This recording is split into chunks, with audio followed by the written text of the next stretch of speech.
Hess outspoken, with no experience as a lawmaker, a track record of politically incorrect comments that have pundits on the Acela corridor widening their eyes, and a deep belief that America needs to be made great again.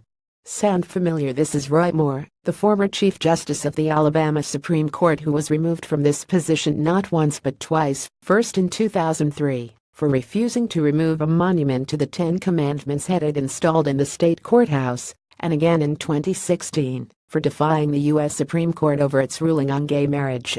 Now Hess running for Senate, but he'll have to get past another Republican woes backed by President Trump and Senate Majority Leader Mitch McConnell.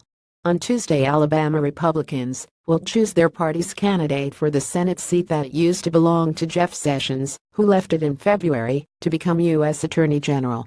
Moore is up against Senator Luther Strange, whom controversial former Governor Robert J. Bentley chose to hold Sessions' seat in the interim. Bentley resigned 2 months later following allegations that he used state resources to facilitate an extramarital affair with a staffer. Moore, who by some estimates is leading Strange by 8 points, is the more Trumpy candidate, at least in style.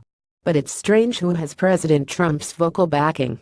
On Friday, Trump flies to Huntsville, Alabama, to stump for Strange at a campaign event, a rare presidential move in a seemingly low-stakes election.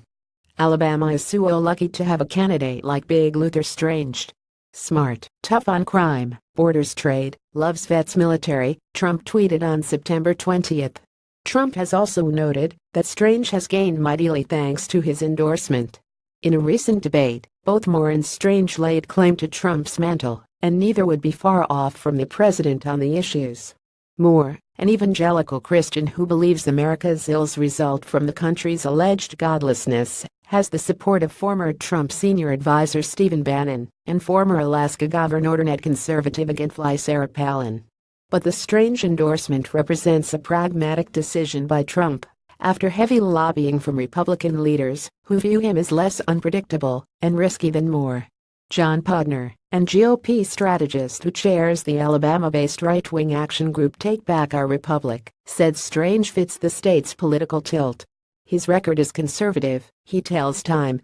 It could just be a matter of getting to 50 votes. It probably feels like Strange is more reliable on things like health care that are sensitive right now. Moore's primary appeal to Alabama voters is his religious fervor. The state, where until recently school textbooks described evolution as a controversial theory, has one of the biggest faith-based voting blocs in the country, Podner says. It's not like, say, Wyoming, where the conservatism is more libertarian. Most critically, the election will be a barometer of Trump's continuing popularity and influence in a state where nearly 2/3 of voters supported him in 2016. One of the highest concentrations of support in the country. Many conservative voters in Alabama are wary of Strange because of the terms of his appointment earlier this year. They speculate that Bentley chose the former Attorney General because it would give Bentley an opportunity to pick a new top prosecutor amidst an investigation into his extramarital affair, a claim that conservative sites like Breitbart, helmed by Stephen Bannon, have embraced. Alabama politicos say that Strange's performance next Tuesday will directly reflect how much pull Trump still has among voters there. The vote comes as Trump is working with Democratic leaders Nancy Pelosi and Chuck Schumer to work out a deal to allow undocumented immigrants brought to the U.S. as children to remain in the country. Conservative pundits and websites such as the Bannon-run Breitbart have blasted Trump for the discussion, dubbing him Amnesty Don. But one recent poll showed broad support for another deal Trump recently cut with Democrats to fund the government for 90 days, and it's not clear yet that the conservative grassroots is upset about the potential for a deal on Dreamers. Hess making things happen. 48-year-old Norman Ross, a Trump supporter from Florida, told Time at a rally supporting the president in Washington, D.C. last weekend. How are you losing your base when your base is growing?